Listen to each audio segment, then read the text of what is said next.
court for violating the Safe Drinking Water Act. A decade later and over $1 billion worth of investment to turn things around, and the U.S. EPA has identified several deficiencies with the agency's drinking water supply systems. U.S. EPA conducted an inspection back in May and today wrote a letter to GWA listing off what they found, such as a pattern of poor maintenance that could lead to further deterioration, eventually impacting water quality. CCU Chairman Simon Sanchez. When they say, some of our maintenance issues, remain challenges for us, that concerns me. They have concerns about UGM, and UGM is essentially a brand new plant. Just yesterday we lost it. According to the inspection report, U.S. EPA inspectors found a lack of routine maintenance. Many wells are located in close proximity to potential sources of fecal and other sources of contamination, and no wellhead protection plan is in place for GWA wells.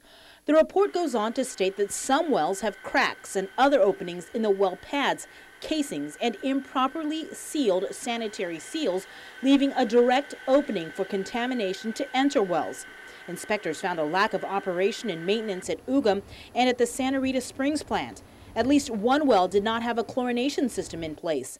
The U.S. EPA also found bolts that had been completely rusted through, which compromises structural stability of tanks.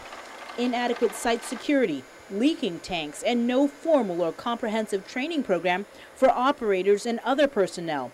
U.S. EPA noted over 40 deficiencies. We have our work cut out.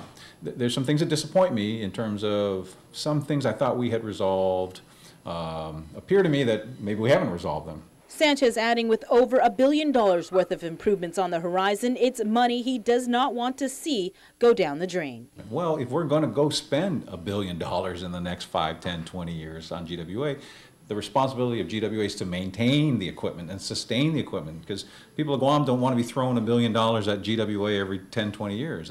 These things should last 30 to 40 years. So to me, it's a reminder from U.S. EPA that we have much work to do.